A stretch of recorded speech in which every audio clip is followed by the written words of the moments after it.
All right. We're going to watch the trailer here in a second. How you doing, JG? Can you hear? Oh. Doing good. What? Good, good. Your mic on? Now it is. How you doing, John? Yeah. Good to see you. Oh, is that what?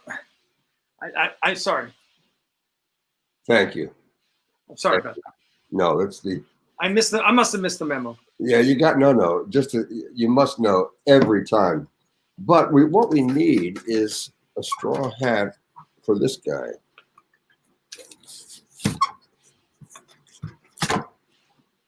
You know? Oh yes. I love this guy. Do you? Okay, we gotta. Well, we had eyebrows like that. Well, let's. We can pull that up. Got to straighten your hat. It's off to your right. It's my hat off. It's pointed to the right. There you go. That's better. Okay. There you go. It feels better now too. Yeah. All right. So let's. Well, listen. Let's take a few minutes and watch. The photos you showed are from the animated puppet short film, Prelude to Axanar by Mark Largent, which who does all the voices? I'm sorry? Who does all the voices? Jonathan Lane and Mark Largent, I think, do all the voices. So, yeah. So, here, let's, we might as well, since we got plenty of time tonight, we might as well take a look at. Mm.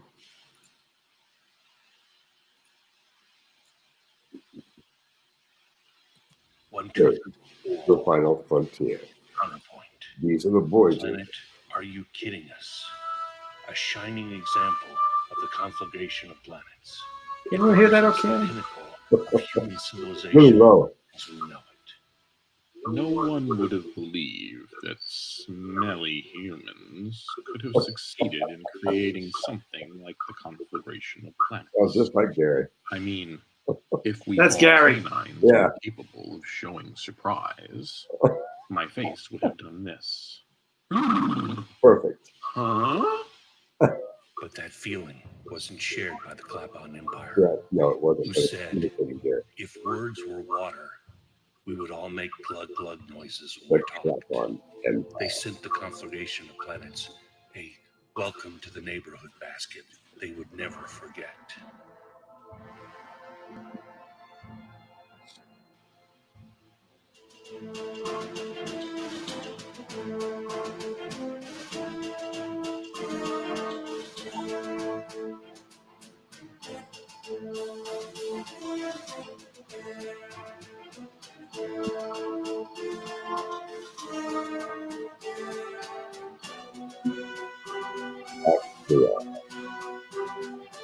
part 2.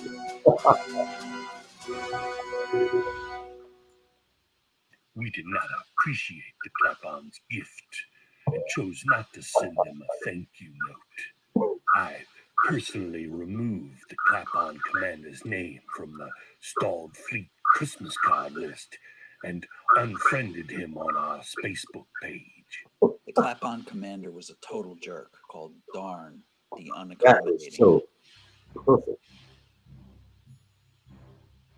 Cool. That's our whole world. He was pure evil. I love it. He was a mystery. He was a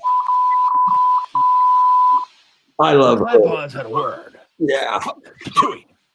Roughly translated as, we spit on you. And that's exactly what they were doing to us. Yes, we spit on the humans often. To them, these planets were places where they could mine minerals. To us, they were sacred.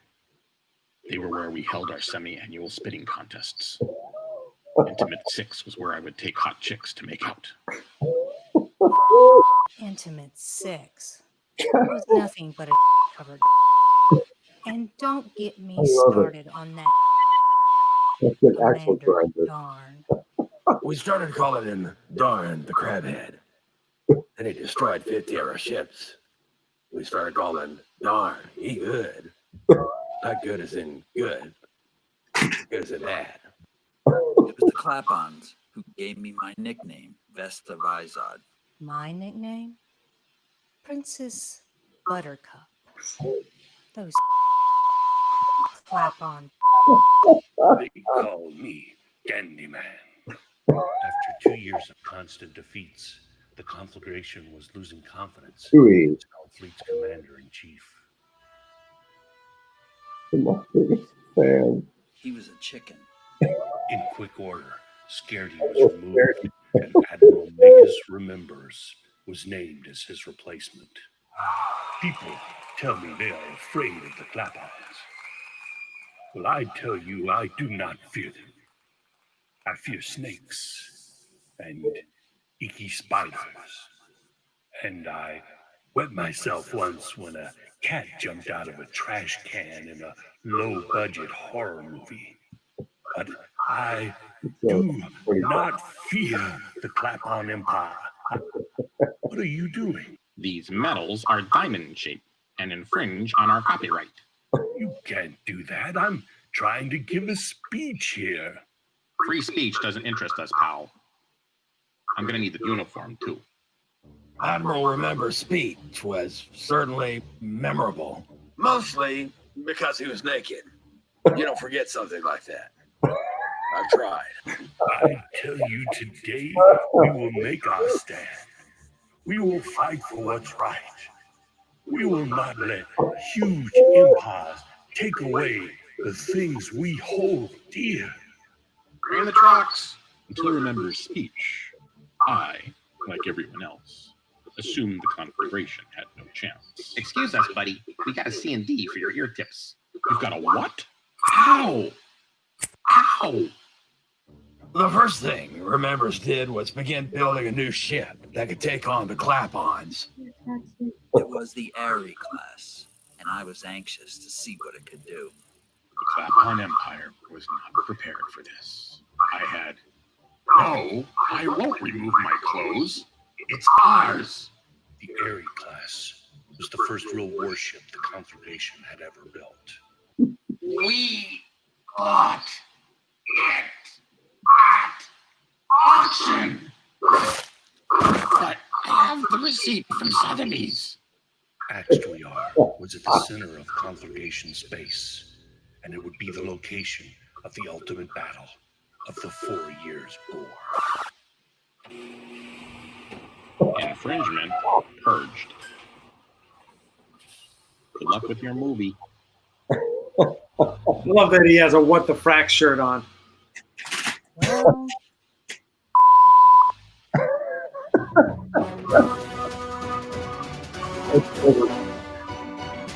It captured Kate's vocabulary perfectly. Mark, yes. How man, Mark.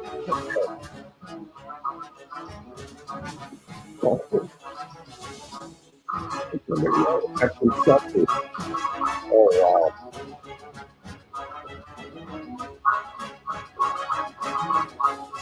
Because of the story, character, and nudity. So, There you go. I think that's fabulous. Now, who has seen that? Well, I think we posted. I think we've posted it. I mean, we posted on our blog many times.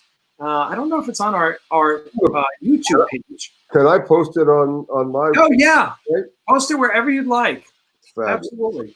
He'd be thrilled to have you. Oh, I love it. I think it's fabulous.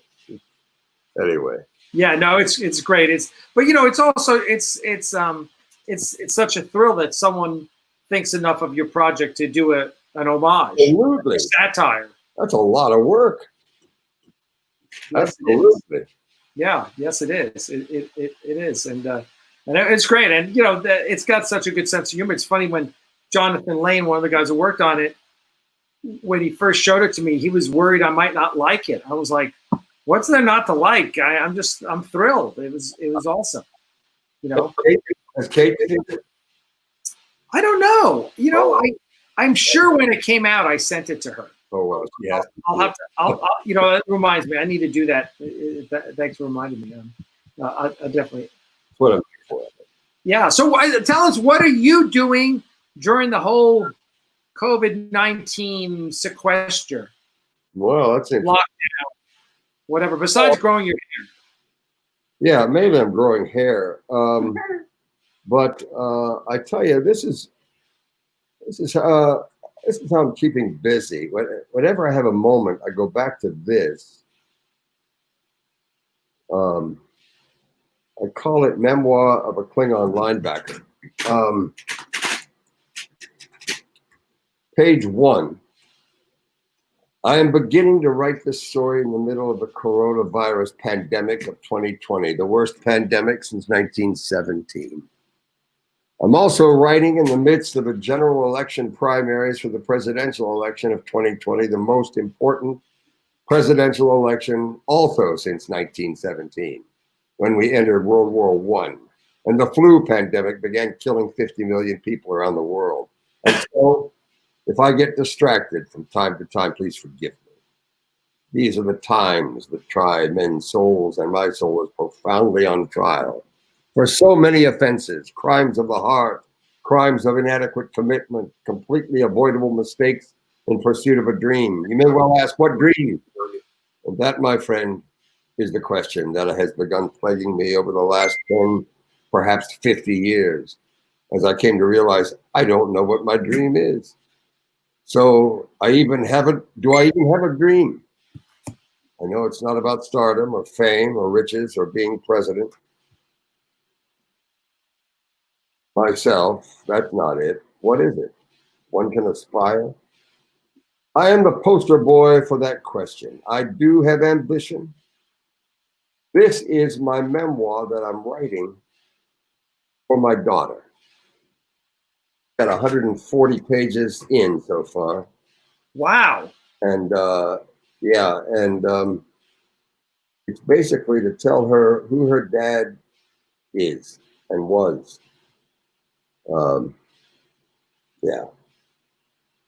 Anyway, Rich opted instead to stand on the bottom. Okay. This is about critics never daring to jump off themselves. Bitter? Maybe a little. But then Maestro Leonard Bernstein tapped me on the shoulder at Sardi's and said to me, yes, Leonard Bernstein spoke to me. He said, you were splendid, young man, just splendid. He came to see my show on Broadway. I felt like a frozen zombie, barely able to move or respond, but somehow the great composer recognized my sudden condition and so continued, splendid. Oh, do you happen to know, young man, where the men's room is? Having never been to Sardi's before, I stammered a quiet, no, but the maestro saved me by offering, that's all right, young man, I see it over there. And Leonard Bernstein, drink in hand, turned away with great understanding, shining through his slightly inebriated majesty, and walked out of my life. What a night. But I'll have more to say about this encounter much later. Anyway, that happened on opening night of the Bacchae on Broadway. I was awful. The whole show was awful. What year was this? 1980. I think it was 1980 or 81. Okay. I'm not sure. All right. I was in college at that point. I was in college out at Adelphi University out on Long Island. So on Long Island. Yeah. Long Island. Long Island. I spent some time. But I tell you, the best thing for me to cure my New York accent, which was, I spent half my time in Westchester, half my time on Long Island. I wasn't living in Long Island. I was on the North Shore, the Gold Coast up there. So, it wasn't. I wasn't subject to that awful accent. But nonetheless, the best thing to take the edge off my New York accent was 4 years in North Carolina at Chapel Hill. That can you hang around. And back then they weren't admitting a lot of Yankees to Chapel Hill. So, and I most definitely was a Yankee. You know, I almost went to University of North Carolina, Chapel Hill. Did you? Yeah, I was. But it was earlier. I was. It was 1968. I was recruited as a football player by University of Pennsylvania, University of North Carolina, Bucknell University, and someplace else. I was waitlisted at Yale. Damn it, I would have gone there, but I went to the University of North Carolina, and I weighed, wringing wet, and with lead in my pockets, I weighed about 160 pounds as an outside linebacker. And they asked, the coach went down with us. There were about 4 of us went to North Carolina, and one of the coaches in North Carolina said to my coach, my high school coach, John Merritt, said, "Yeah, I just question, John, why'd you bring your water boy along?" That was me, because I was so freaking skinny. I'm the same height, or I'm a little shrunken now, but I weigh about 215 now, and I weighed 160 pounds then. Wow. Yeah. Anyway, yeah, I almost went there though. A great theater school. My friend that runs the Playmakers there, or ran it for a long time. Sure. David Hammond, was he there when you were there? God, I have no idea. I had nothing to do with that department. Yeah. What were you studying? I went there that's where I went to law school. So after Adelphi, I took 2 years off and coached volleyball, worked on Wall Street. Right. You were a volleyball coach. That's right. Yeah, and then I went to get my law degree. So I was there 84 to 87 for my law degree, and then stayed an extra year, passed the bar exam, and never looked back. Never practiced a law a day in my life. Are you certified in Georgia? I was in North Carolina, and then then I was. It was about 3 years after, and I was like, why am I paying bar association dues when I'm never going to practice in North Carolina ever? I know that. So I just I said, can I just put it on hibernation or something? And then that's just when CLE started, continuing legal education. Right around then, the late 80s, late 80s, early 90s, they started having a CLE requirement. So it wasn't just a matter of paying your dues. You had to take continuing legal education to stay certified, to stay bar, certified. Yeah. And I was like, well, I ain't doing that. I was coaching at that point and coaching with the national team. And I was like, I am never going to be coaching full. I'm never going to be practicing law again, ever. So, yeah. Yeah, Chevy ran into the same thing. She didn't want to do it. They said you had to find a firm that would pay your fees for you. And you were screwed if you wanted to practice it on your own. Yeah, Chevy, where did you go to law school? Notre Dame. Yeah, I've heard of it. Yeah, Notre Dame. Notre Dame. I went to law school at American University, Washington School of Law at American University in D.C.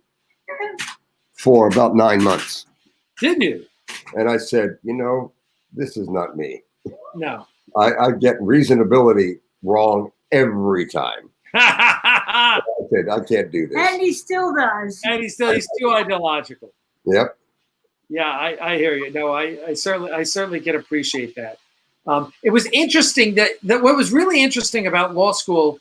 Now, again, I went to Chapel Hill 84 to 87, which of course is 35 years ago. During Reagan, yeah. And that is also only 30 years since segregation in the South, right? So even then it was a different time. Yeah. And but what was interesting about going to law school there was I had no problem talking in class. Raising my hand, answering questions, engaging with the professor, because that's what law school is. It's the Socratic method. Right.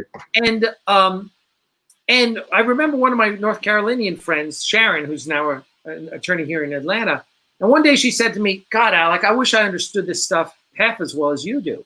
I said, why do you say that? She said, well, you're always talking back with the teacher. I said, doesn't mean I understand it any better than you. It just means I'm not as shy as you. Yeah, yeah. And our contracts professor left after the first semester in my first year of law school, and they brought in a professor from the business school to finish the semester out. Oh, God. And he was like your stereotypical New Yorker. And I was like, how the hell did this guy ever get a job at Chapel Hill, right?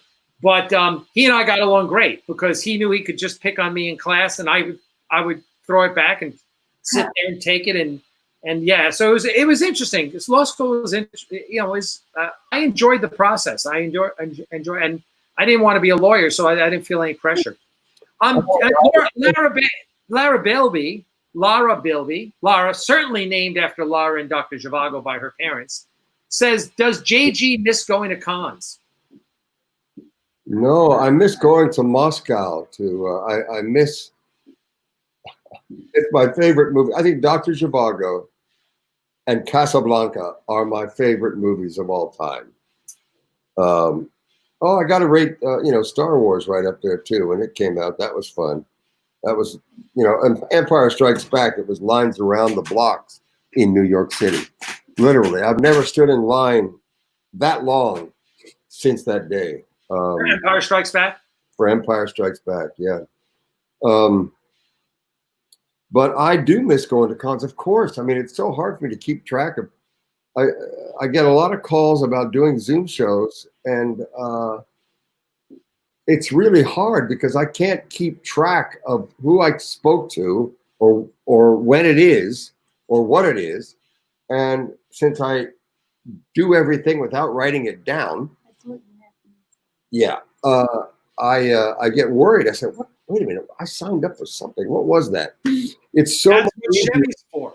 Yeah, I know, That's but what it's I so should much say. easier. It is so much easier when you have to go to Chicago in June, or you have to go to San Francisco, or go to Paris. That was so much better.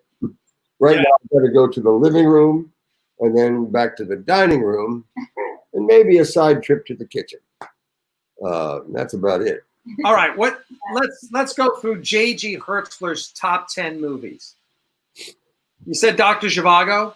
You said Casablanca. Can't go wrong with either of those. No one's going to argue those two. Star Wars. What I like, Star Wars. What I like about Casablanca is, well, first of all, I lived my dad was in the Air Force, and we lived in Casablanca for really about 4 years. Wow. Yeah, just off of an air base over there. But so I was predisposed to like it. This was long after the movie was made and been famous. But what I liked most about Casablanca was Peter Lorre.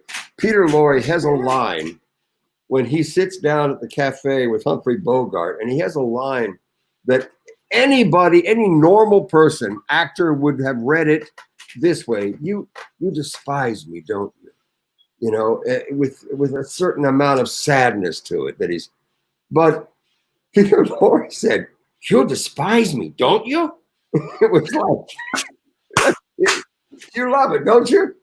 You love hating me. It was very funny, and yeah, that movie. I took I have you ever read the book Story, the screenwriting book by Robert McKee? Yes, Story Structure. I'm sorry. Is it just called Story, or is it called Story Structure? No, Story exclamation point by Robert McKee. Well, I went to his classes in. Yeah. He reveres that movie, Casablanca. He says it's the best film ever made. Yeah. And in his class, you get to break it down and understand why he says that. Well, to me, it's the characters are fabulous. The world is in turmoil. The decisions that people have to make are personal and political at the same time. It's wonderful that way. That's great screenwriting. What did we watch the other day? Oh, we binged favorite movies.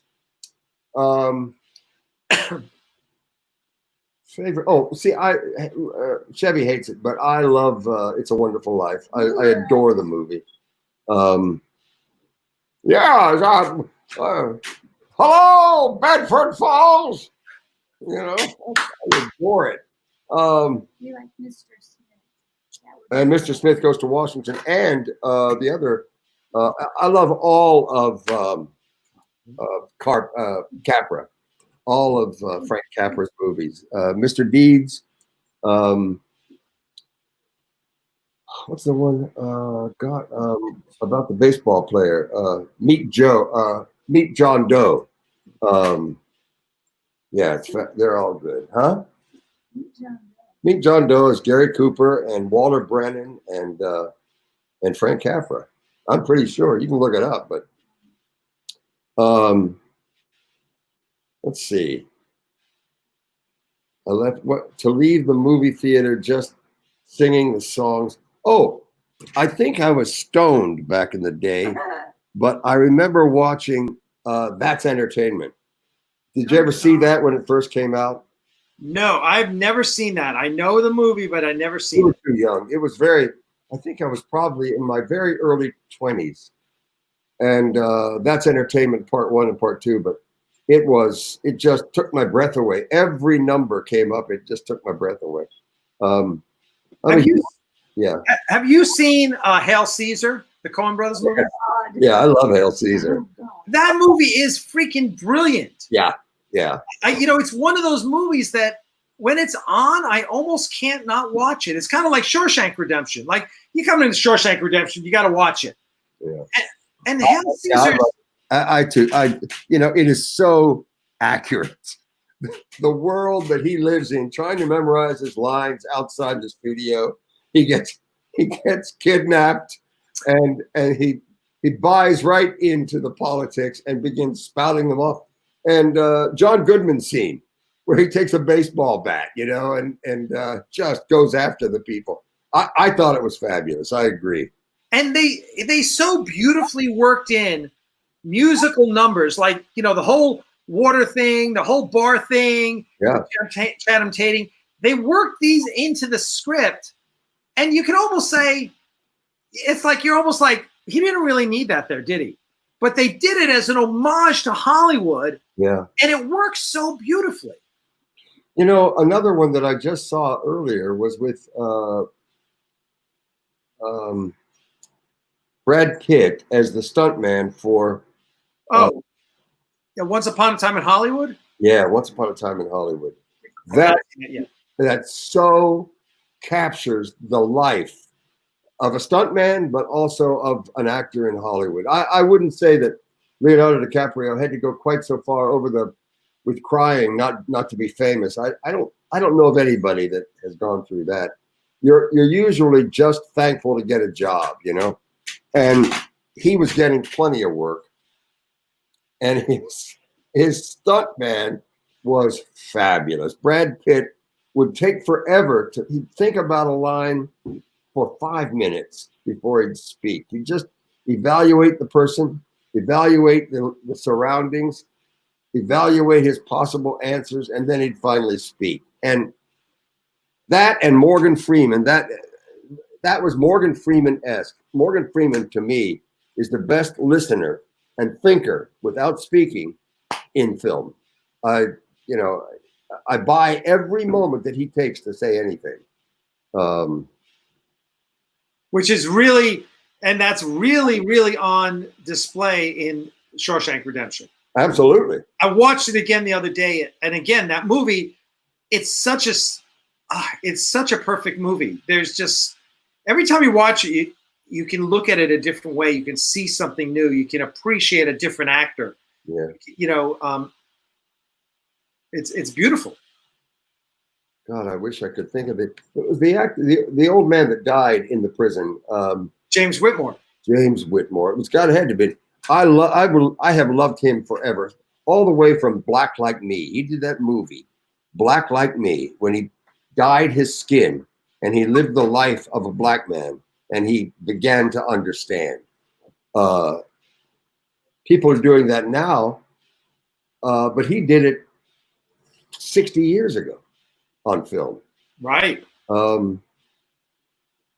I bet you it is. Almost probably 50, maybe 60, but somebody's putting out firecrackers here. They're huge. I know, here too. Yeah. Too.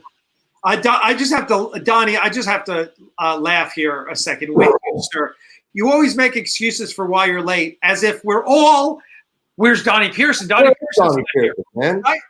Well, as soon as you came on, I said, where the hell's Donnie? We love you, Donnie. Thank you for the explanations. All right. What else? Come on. All right. I'll tell you what I just watched again because it was just on TV. Lawrence of Arabia. See, I used to say Lawrence of Arabia, Casablanca, and Dr. Zhivago were my three favorites. And Peter O'Toole. You know, I did a voice over. Remember the game and I guess it was an animated movie called Ratatouille. Sure. They produced a game based on that movie, and they couldn't get Peter O'Toole to come back and do it. Oh. So they hired me to imitate Peter O'Toole. Oh my gosh. So if you get that game and listen to Peter O'Toole's character, it's me. But the only thing I remember from and that's not the only time that happened, but I remember the thing I learned the most about Peter O'Toole's style was he would say, God! If he was talking about God, good God. And it's Ian McShane as well. Remember Ian McShane? Oh God, Ian McShane is brilliant. He is unbelievable. I had to do him. Did you really? No, I had to do him for a different reason. It was a scratch disc. They didn't want to pay the money to bring Ian McShane in to do the first cut of the movie. This is how Hollywood is, just cheap as hell. They didn't want to pay him to come in and voice and do the role for the scratch disc. They wanted to do a scratch disc, and they asked me if I could do Ian McShane. And I said, well, I don't know. I'll just do what I can and see if the worst experience like that I ever had was I was cast as the Burger King, with the face and in Germany. Oh my gosh. And I when I got the script, I said, oh God. So I called my friend. It was all in German. And I speak a little German, but not enough. And so I called my friend who was from, I called Stefan from South Africa. They speak Dutch and his wife speaks German. And I said, can you tell me the pronunciation of these words? So I studied and studied and studied. That was the commercial. So I went in and I was going to record it. And they said, oh, here's the new copy. And they changed everything. Oh my God. And I said, oh, wrong. And they consequently, they paid me, but they never ran that. Oh God. Well, first of all, thanks to Michael Weir. He says, hello, welcome JG, and hit the like button, loafs. Telling everyone to hit the like button. But thanks, Michael. Not me? No. Everyone who hasn't hit the like button so far, he's giving him crap. Everyone always talks about Peter O'Toole in Lawrence of Arabia and The Lion in Winter. That's like the two movies they always talk about him. Yeah. But I would make a case that the other movie that needs to be mentioned in that breath is My Favorite Year. Oh, yeah. I think that was easy for him, though. I mean, he was playing himself. Yeah. That was quite a movie. That was a huge movie in that year. It's brilliant. It's a brilliant movie. Who was that actor that played the kid? I can't remember. Oh gosh, yeah, I don't know. I don't remember his name. Disappeared. Yeah, he did something else of note, a TV series. Oh, he did that. He did that TV series with Bronson Pinchot. The two, I forget what it was called. Anyway, that was great. He was so good in that movie. It was just. I think Donnie asked, or somebody just asked about the Canadian version of what was it? Yeah, I forget what he said. It debuted. Oh, The Lower Decks. It debuted on Canada Day. I don't know when is Canada Day? That was 2 days ago. It was July 1st. Oh. Someone asked what a scratch disc is. I figured that. A scratch disc is you record the entire film, or animation, if it's animation, and then you go back and see how each moment works. What doesn't work, they change or get rid of, and what does work, works. That's why you just scratch things, cut things from the script. But they had to do the whole damn movie. They couldn't judge from the script. They had to record the damn thing and then say, no, that doesn't work. That's not right. Timing's bad. Reverse those lines. Blah blah blah. That's what it is. But Lower Decks is That's the new Star Trek animated TV show. yeah. You did a character to that. Yeah. That's why he asked. He saw me on there. Drukmani. I played a character. It was sort of a Klingon-esque character, the Drukmani. In Lower Decks? Yeah.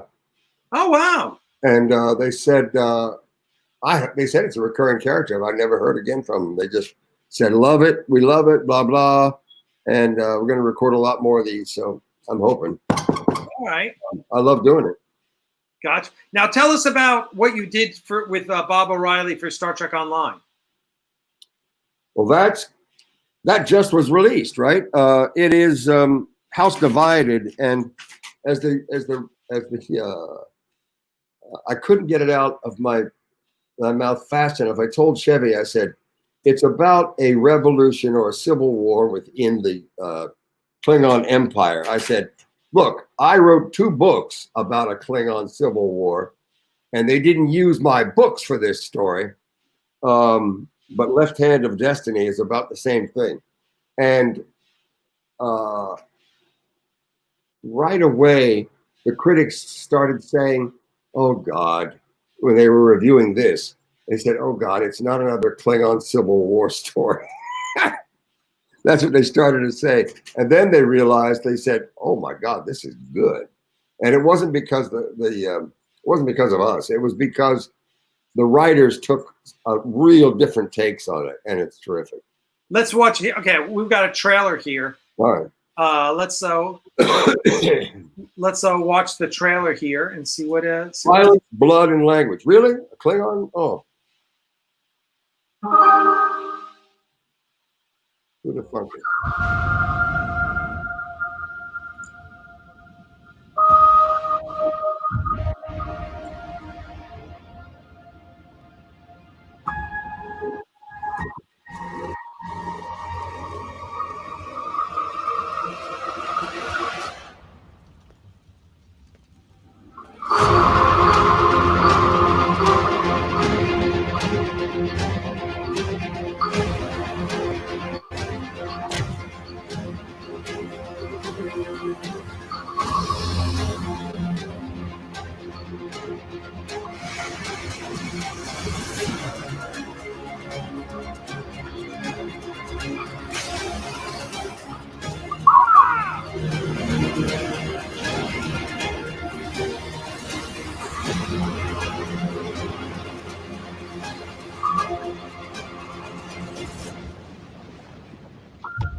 Yeah, you should. There's a video on YouTube of me challenging Gore or Tor or whatever his name is for leadership, and it's a great fight scene. Much better than that trailer. I don't know what does that trailer say. It just says it's an update, an epic new update for Star Trek Online. Klingon warning. This movie may depict scenes of cuteness, comfort, and polite language. I love it. I love it. I love it.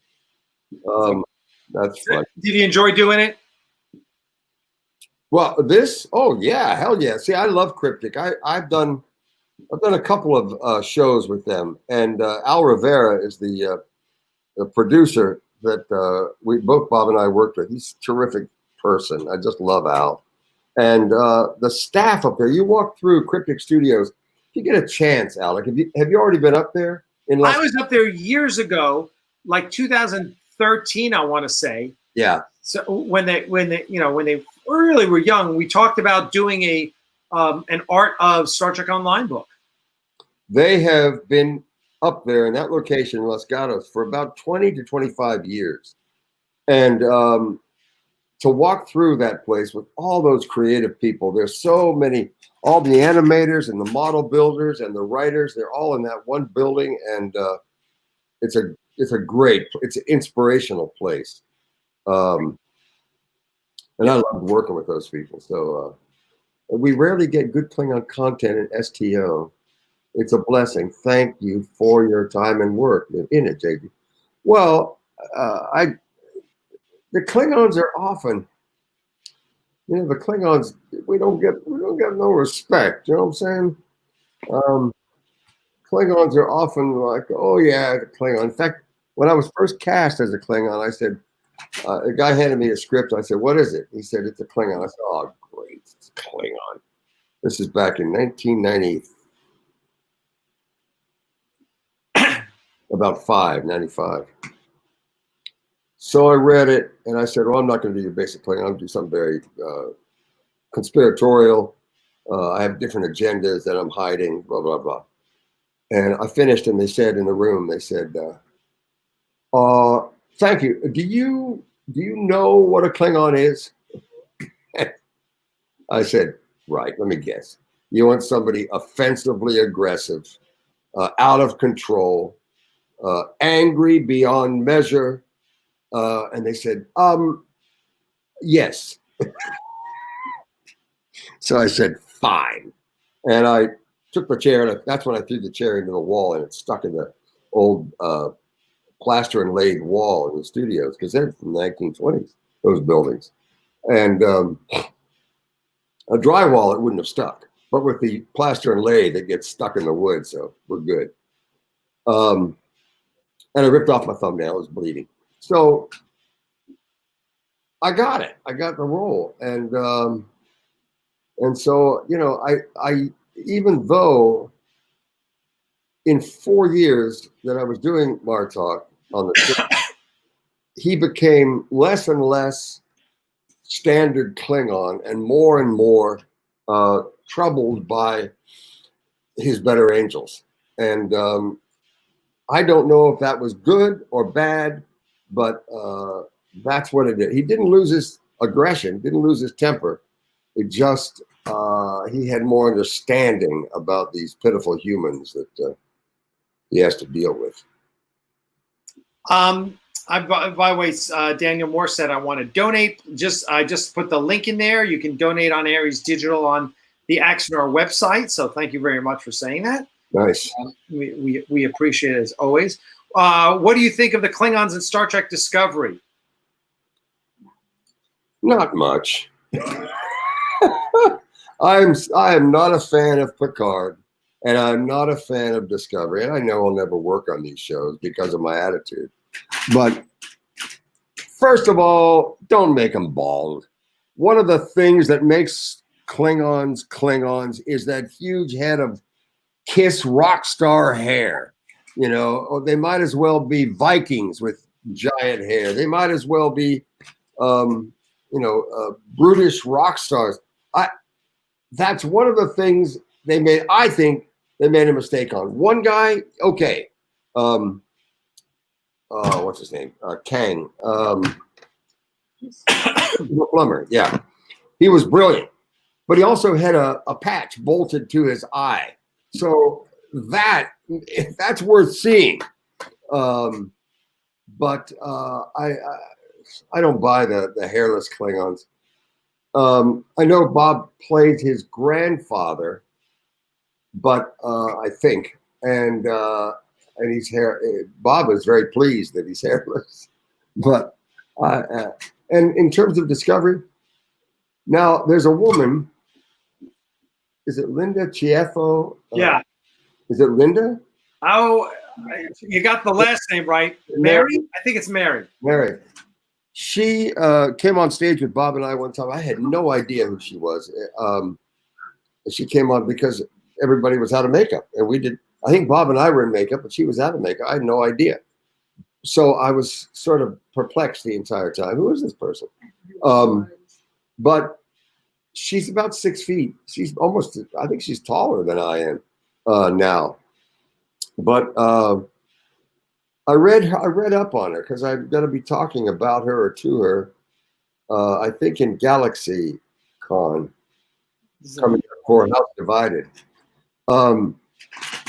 And she went to Juilliard. which tells me hell of an actor. You know, that's the best training school for actors in this country. I thought, and her father is an actor, and so she has a lot of background to draw upon. So I think she's gonna do really well. But I just didn't know who she was when she first came up there. And the storylines for Picard, you know, I don't want to hear Raffi call him JL again. And I don't want to hear any more, you know, I'm 70, so it irritates me when you fall back on the F-bomb to make a point. I just don't, the writing I don't like. And on top of that, you've heard my rant, right? You played it on your show last time. Oh, yeah.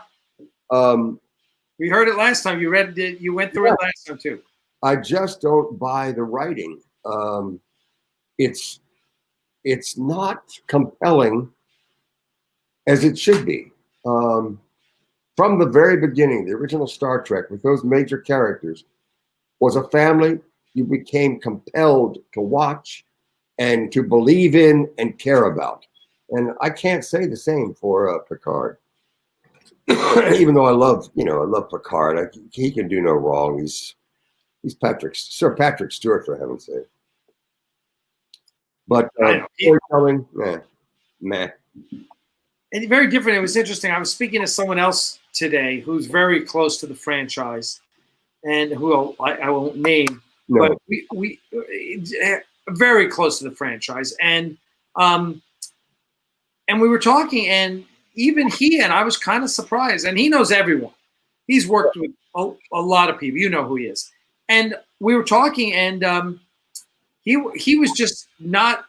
He wasn't having it. It wasn't really negative, but he was like, "Yeah, I just don't think that's for me." And I told him, I said, you know, at least watch it, and you know, like I've watched Discovery once. Mm-hmm. I haven't. I don't think a little bit of several episodes, but yeah. And I think the way to look at Discovery is, if it wasn't Star Trek, would you enjoy it? And I would. If it wasn't Star Trek, I would enjoy it. It's good science fiction. The problem is, it's not what we want from Star Trek. Well, I disagree with you. I don't. It doesn't matter to me whether it's Star Trek or not. I found the story not compelling. The stories they were telling, I felt the situations, they didn't evoke enough emotional participation by the. They attempted to, but it didn't work for me. Yeah, you know, I love Ethan. I met Ethan Peck at an event, and you know, he's a wonderful young man, wonderful actor, and as a young Spock, not for me. Maybe it's just, you know, maybe it's just they're too embedded. These characterizations are too embedded. I don't know. Although I liked Chris Pine considerably as Kirk. You know, didn't he play Kirk in the movies? Yeah, Chris Pine is Kirk in the three JJ movies. Chris Pine, he bridged the gap between William Shatner and himself to create a Kirk that you see. It's not the old Kirk, but you still see that it's Kirk. Yeah, but it's genuine. And until he has to be a con man, which is Kirk, you know, and he's fabulous. Carl Urban, I just thought he was fabulous. He was, yes. Yeah, he's like, he's every bit McCoy. Who's the Spock character? Quinto. Zachary Quinto. Zachary, he was wonderful, I thought. I really liked the characters in these movies, but they didn't translate the characters that played the actors that played them. They didn't have the words or the director to work with, or they were just not deep enough to be able to compel. emotionally. And you know, I feel badly saying that because Lord knows I suck as an actor. I've always wanted to be a director and not an actor because I would cast a zillion people before I would cast myself in anything, in theater and television, anything. Because I don't believe in myself as an actor, but I believe in myself as a director. And but it's, you know, that's the road I've chosen. So that's that. I can't remember. Now, what have you? Tell us what you love about directing.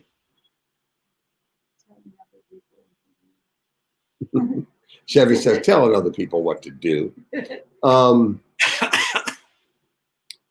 It's like I paint and I draw and I have sculpted a little bit, and it's like 3-dimensional painting with live human beings as part of the sculpture.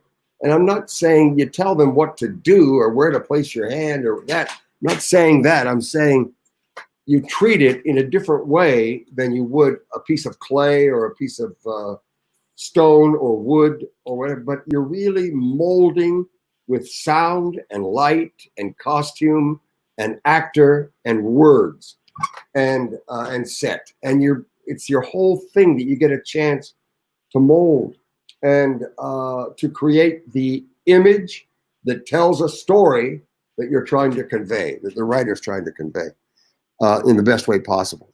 I've got an itch in my back.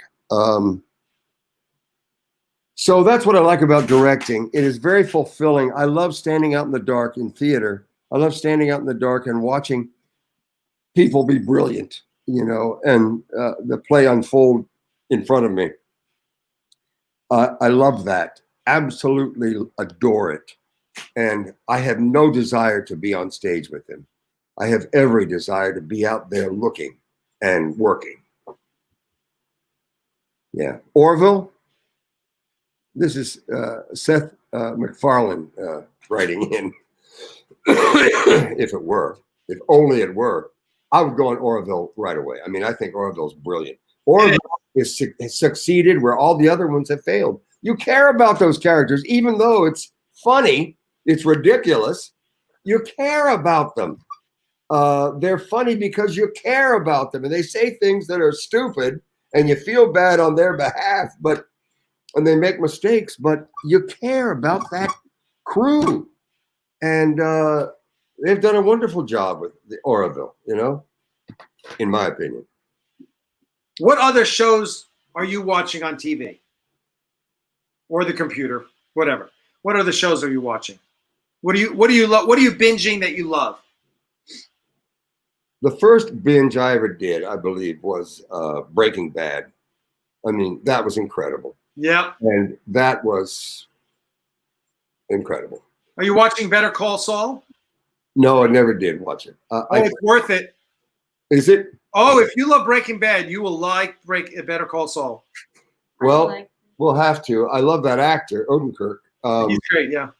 But we've been binging. We've run through the entire 5 or 6 seasons of Fringe twice. Wow.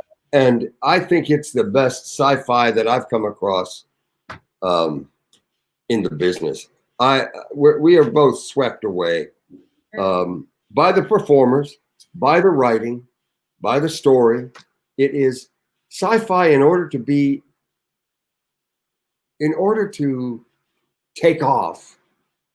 It has to have a concept, an image, an idea that your brain cannot solve. It has to have that kind of thing. It cannot be a shoot 'em up. It's not that. It's dealing with a theory or an idea about humanity or about creation or about whatever that you don't have an answer to. And you're watching this thing trying to get to that point of what's the answer? What's the answer? Tell me. And that's great sci-fi to me. And Nimoy's in it. Yeah, Nimoy's in it. That's the other thing. Got it. Is it great or what? Yeah. He rewatched Fringe last week. Have you seen Counterpoint with J.K. Simmons? I love it. JK? No, I haven't seen Counterpoint. Oh, dude, it's only 2 seasons. Watch it. It's Okay. brilliant. Good. He's brilliant, and that show is brilliant. What's it on? Netflix. No. Where's Counterpoint? Is it Netflix? I don't think so. I've never seen the name. Maybe it is Netflix. Yeah, just look up Counterpoint. Counterpart. Okay. Sorry, Counterpart Yeah. with J.K. Simmons. Yeah. Brilliant. It is absolutely brilliant. I was so bummed it was only 2 seasons. Wrote it down. Yep. They just don't catch on for whatever reason. I can't believe that Fringe was not the most popular. Amazon Prime. Huh? Counterpart's on Amazon Prime, Jeff. Oh, okay. We got it. We'll watch it. Yeah. For sure. Yep. So cool. Well, listen, we're at the end of our hour. I want to ask you, tell everyone out there what you are doing to protect yourself and others during COVID-19. You're wearing a mask, you're social distancing, you're staying at home. Tell us your philosophy here, because I literally was on a Star Trek Facebook group and literally had to argue with someone who was like, "Oh, it's just the common cold." Oh, I was like, "Oh God, dumbass! No, it's not. what's his name? It's a 5% mortality rate. That's not the common cold." Yeah. What are you doing? We're social distancing, of course. We're wearing masks everywhere we go. Which isn't very. Yeah, and we don't go out of this house very much. I mean, we're sort of isolated here, and I wash every article with, Lysol wipes and whatnot. I wash every container that comes in from the grocery store before I put it in the refrigerator or wherever it goes. So we're pretty careful, except if we were in a bubble, that'd be more careful. But we're pretty careful. Common colds don't generally leave all that permanent damage. Yeah, that it can damage. It damages your lungs. It does. It has such an effect. Yeah, I know. It's just listen, people. It is not a political issue. It is a health issue. Yeah. Listen to the health experts. Listen to Fauci. Listen to epidemiologists. I cannot. That's when I despair about the future of America, because we are so polarized that the other side of this argument on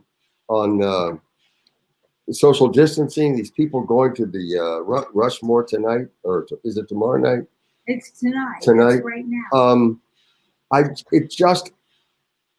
I don't understand the selfishness, right, and stupidity of it. That they think they're smarter than these guys that have been working on pandemics for 50 years. And what's up with COVID parties?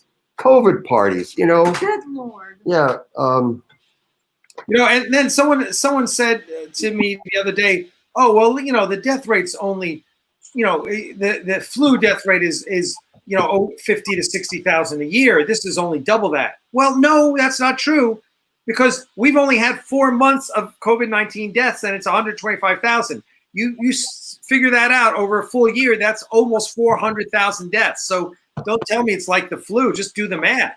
Yeah. Yeah. Our British friend Christopher Abbott says viruses don't care what your political affiliation is. That's for damn sure. Yeah. It is. Yeah. I've never seen anything like it. I'm 70. I have never seen anything like this. The flu kills what, 70,000 people? Thank you, Michael Weir. Yeah. Thank you. Thank you for your super chat. We appreciate it. But, well, listen, the point being, we're not here to get political. We're here to make sure that you, our fans, stay healthy, be smart. Please wear a mask in public. It's for the other person's sake as well, more than it is yours. So if everyone wears masks, we all take care of each other. Right? It is not about freedom and impinging on your freaking rights. That's all bullshit. Suck it up and do something for your fellow man and wear a mask. Yeah. If you live outside of New York City, if you live somewhere that you could take a drive and put your windows down, I realize you're burning, fossil fuels, but that's a refreshing moment. You get out of your confines for a little bit. You see this incredible scenery. Right now, it's phenomenal around here. And it reminds you that, you know, the earth and how much we have to fight for the earth, but it also relieves some of the isolation trauma, you know.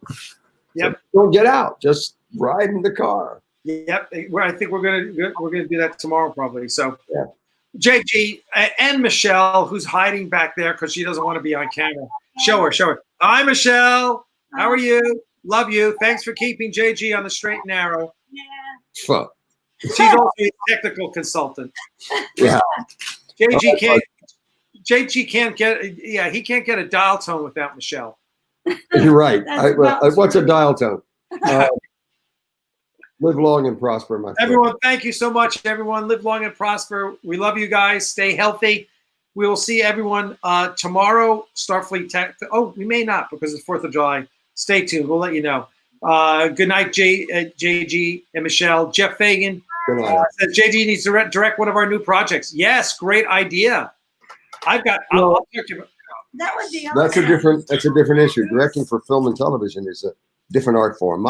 My theater, my world is theater, and I can direct for the stage like gangbusters, but I don't trust myself to direct in film and television. You just need a good DP. I do. You need a great DP. That's right. Yeah. All right. Take care. Thank you so much, everyone. Everyone take care. Be safe and have a very happy and safe July 4th. You do the You same. too, brother. Bye-bye. Bye-bye.